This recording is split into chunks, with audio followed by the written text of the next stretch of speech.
Alors, comment identifier sa compétence ou sa passion à monétiser en ligne quand on ne sait pas par où commencer? Salut à toi, si tu me découvres, je suis Jérémy et ici je parle de ce que j'appelle l'upgrade, à savoir comment devenir la meilleure version de soi-même. Pour ça, on utilise trois piliers principaux qui sont le business en ligne, les challenges physiques et les défis mentaux. Alors là, on est parti pour répondre à cette question et donc du coup, c'est super important. Donc écoutez, on va zoomer tranquillement, ça se veut très pratique. Hop, on est parti. Ici. Donc, déjà, dans un premier temps, on va parler déjà des définitions. Qu'est-ce que, en tout cas pour moi, est la passion? La passion, c'est vraiment une activité qui te fait perdre la notion du temps.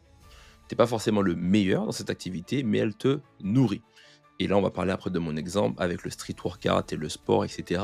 Mais c'est vraiment ça pour moi la passion. Maintenant, qu'est-ce que j'appelle l'expertise? L'expertise, en fait, c'est le fruit de la répétition, de la pratique, de l'expérience. C'est la capacité que tu as à résoudre un problème et en général à le résoudre plus vite que les gens autour de toi. Allons un peu plus loin sur l'exemple. Par exemple, prenons mon exemple du street workout. Donc moi, le street workout, ça fait quand même des années que j'en fais. J'apprends des figures, donc je fais des drapeaux, je fais des muscle-up, j'apprends des handstands, je fais des planches, etc., etc. Et donc du coup, moi, en fait, aujourd'hui, c'est pas quelque chose que je monétise. Beaucoup de gens me demandent des conseils dessus, je leur en donne. Ça m'arrive aussi de coacher des gens sur de la perte de poids et autres, mais c'est pas quelque chose que je monétise. Mais par contre, c'est une passion. Donc du coup, on va analyser si demain je voudrais monétiser le street workout, comment je ferais, ok? Maintenant sur l'expertise, prenons l'exemple. Donc là, je vous ai mis quelques points, mais voilà, moi en fait, la chance aussi, on va dire c'est le sweet spot et j'en parlerai après.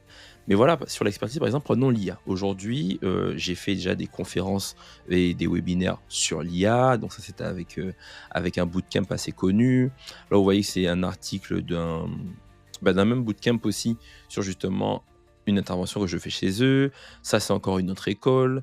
Ça, c'est quand j'étais aussi ambassadeur Vivatech aussi cette année. Donc, j'ai écrit des articles sur la newsletter de Vivatech. Donc, vous voyez que sur l'expertise, eh ben, en fait, le fait pour moi d'être toujours curieux et de toujours continuer, ben, ça m'a aussi permis d'avoir certaines opportunités. Donc, par exemple, si demain je voulais monétiser l'IA, ce que je fais déjà aujourd'hui sur les produits digitaux, comment je ferais? Et donc, du coup, passons après. Donc en fait, comment on arrive à développer, puisqu'on a quand même cette question-là, comment on arrive à développer justement cette passion, cette expertise, etc. En fait, il n'y a pas forcément de secret. En fait, il faut y passer du temps et il faut tester. Donc aujourd'hui, on a YouTube, on a des vidéos, on a des podcasts, on a des livres, etc. Et le plus important pour moi, c'est de développer une curiosité intellectuelle. Vous devez être friand de savoir, friand de tester, friand de trouver qu'est-ce qui fit avec vous ou pas. Souvent, il y a des gens qui très tôt savent ce qu'ils veulent dans la vie ou autre, et puis il y a ceux qui vont tatiller et puis tâtonner, pardon, et qui vont découvrir en fait qu'est-ce qui leur plaît. Moi, typiquement, ça a été mon cas. J'ai testé beaucoup de choses avant de savoir que vraiment j'étais passionné par ce que je fais aujourd'hui. Et donc, du coup, le sweet spot dont je parle, c'est quand vous réussissez à allier la passion à l'expertise. Donc, vous êtes passionné par quelque chose et vous êtes tellement passionné que vous devenez expert du sujet. Moi, ça a été mon cas justement sur l'IA, sur le growth marketing, sur les stratégies de croissance. Parce qu'en fait, quand vous êtes passionné, vu que vous voyez pas le temps passer, vous passez plus de temps que les gens dessus, vous consommez tout le contenu qui existe, vous lisez la majorité des livres de l'industrie, et c'est ça qui fait que vous devenez très bon. Donc en fait, c'est un peu une espèce de cercle vertueux entre passion et expertise quand vous réussissez. Maintenant, vous pouvez très bien être passionné et ne pas du tout vouloir en faire une expertise, ok? Et vous pouvez pardon, très bien être expert d'un domaine, donc être bon dans ce que vous faites, sans forcément être passionné. Ça arrive aussi et il faut l'accepter. Maintenant, tant que vous n'avez pas justement développé quelque chose qui accroche, on va dire, votre attention, et ben en fait, c'est pour ça que j'ai mis des flèches ici. Il faut continuer de tester et continuer de développer, de tester des nouvelles choses, de lire des nouveaux livres, de parler avec d'autres personnes qui font d'autres choses dans d'autres thématiques, etc. Ok. Maintenant, imaginons que vous avez effectivement validé une passion, une expertise, et vous vous dites, ok, c'est ça que j'ai envie de monétiser. Mais en fait, comment valider cette compétence ou expertise à monétiser? La réponse, en fait, elle se trouve dans la data ou encore les données. Parce que là, maintenant, on va commencer à rentrer dans la partie un peu plus business et on a besoin d'être très pragmatique dans ce qu'on fait. Donc, regardons un petit peu. Je vous ai pris des exemples. Le premier point, c'est est-ce qu'il y a déjà des business d'éducation dans cette industrie? Là, vous voyez, par exemple, j'ai pris l'exemple de ma passion, donc le street workout. J'ai juste marqué sur Google apprendre le street workout. Et je vois qu'effectivement, il y a déjà des guides, des programmes, donc qui sont faits par Eric Flag et qui sont déjà commercialisés.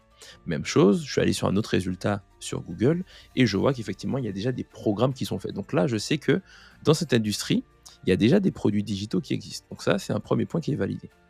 Deuxième point, est-ce que c'est un marché dynamique? Donc marché dynamique, je suis allé sur SEMrush, cet outil qui est totalement gratuit. J'ai tapé un mot-clé, donc ce que tapent les gens, j'ai tapé street workout, et je vois qu'effectivement, mensuellement, il y a à peu près 18 000 recherches uniques. Ok. Donc ça veut dire que c'est un marché quand même qui suscite de l'intérêt. Les gens tapent, les gens s'y intéressent. Donc pour moi, c'est un deuxième point qui est validé. Troisième point, est-ce que les clients ils dépensent déjà dans cette industrie? Parce que vous pouvez très bien avoir des produits digitaux ou autres, mais peut-être qu'il n'y a que des choses gratuites. Donc moi, je veux voir s'il y a déjà des choses payantes que les gens commercialisent. Là, effectivement, je reprends mon exemple. On peut le faire avec plusieurs, hein, quand on va plus loin dans une analyse, mais là, c'est pour vous montrer quand même assez rapidement. Mais vous voyez qu'en fait, effectivement, il y a déjà des choses, il y a des choses gratuites, mais il y a des choses payantes. Donc je me dis, ok, les gens sont déjà habitués à dépenser de l'argent dans cette industrie. Et donc, hop, je vais dézoomer. Et ici, en bonus, c'est est-ce que les clients, ils sont faciles à cibler? Parce qu'effectivement, hem, à un moment, va falloir qu'on vende ça à des gens, qu'on vende nos produits à des gens. Donc là, on se rend compte qu'effectivement, ben, là, je suis allé sur Facebook. Alors, il y a beaucoup de gens qui pensent que Facebook est mort. Facebook n'est pas mort, hein. Il reste encore des gens qui sont actifs sur Facebook. Et là, j'ai juste tapé street workout dans la barre de recherche et on voit qu'on a beaucoup de choses et que c'est quand même actif puisqu'on voit qu'il y a plus de 10 publications par jour. Donc je sais que effectivement, il y a une communauté, il y a des gens. Je pourrais potentiellement rentrer dans des groupes, commencer à parler avec des gens et leur vendre des produits ou autres, mais en tout cas essayer de résoudre leurs problèmes. Donc vous voyez, pour moi, quand on a ces points-là qui sont validés, on peut avancer et on est sur un produit qui peut potentiellement se vendre. Donc, ici, je devais quand même le mettre. Quand tu as ces 4 critères, bingo, tu peux mettre un sourire comme Gold Roger. Ok. Donc, vous pouvez avoir ce sourire sur votre face parce que justement, vous avez ces 4 critères qui ont été validés. Et donc, ici, il reste un dernier point. Le dernier point, c'est que vous devez aussi discuter avec vos personas, prospects, futurs clients. Une fois que vous avez validé de la donnée, donc dans votre coin, commencez à parler avec des gens, commencez à discuter avec eux. Moi, par exemple, sur le street workout, j'aurais parlé avec des débutants, des gens qui veulent se lancer, en leur posant la question, ben, ok, qu'est-ce qui te bloque aujourd'hui? Est-ce que tu n'arrives pas à faire assez de traction? Est-ce que tu n'es pas assez musclé? Est-ce que c'est ton poids? Comment tu consommes le contenu? Donc vraiment comprendre le besoin et la transformation qu'ils veulent. Ils veulent faire, par exemple, du street workout, mais pourquoi? Est-ce qu'ils veulent mieux se sentir dans leur peau? Est-ce ils ont peut-être un mariage qui arrive bientôt, etc. Il faut aussi valider avec eux ceux qui sont prêts à payer. Comme j'ai dit, ils vont vous dire eux-mêmes, bah, écoute, si moi tu me permets de faire X, Y, Z et d'atteindre tel résultat, effectivement, je suis prêt à payer. Et ce qu'il faut savoir, c'est que quand un problème est réellement douloureux, urgent et reconnu, donc c'est l'acronyme DUR, en fait, les gens, ils peuvent vous payer avant que le produit soit là. Ok. Ça, je l'ai déjà fait, j'ai déjà prévendu beaucoup de produits alors que j'avais rien créé. Et je vous conseille de faire ça parce que s'épuiser dans son coin à créer un produit pour après essayer de le marketer, c'est très difficile. Il vaut mieux commencer avec quelques bêta-testeurs, donc 3 à 10 personnes, et avancer avec eux, rectifier les chapitres que vous faites, etc. Mais c'est beaucoup mieux de prévendre parce que là au moins vous êtes sûr que le marché il a répondu et le marché a toujours raison et il est intransigeant. Et ensuite, une fois à ce niveau, vous allez pouvoir créer votre produit digital. Donc vous avez passé au crible donc des critères que j'ai donnés, vous avez validé que les gens sont prêts à payer pour ça, et bien là maintenant vous allez pouvoir le créer. Ça fera l'objet d'une autre vidéo. Donc écoutez, j'espère que ça vous a plu, que ça t'a plu. J'ai mis un lien en bio, donc n'hésite pas à rejoindre la newsletter et aussi les ressources de l'upgrade. On aborde ces thèmes-là plus en détail. Et puis écoute, bon courage et n'oublie pas que tu n'es qu'à une action d'upgrade.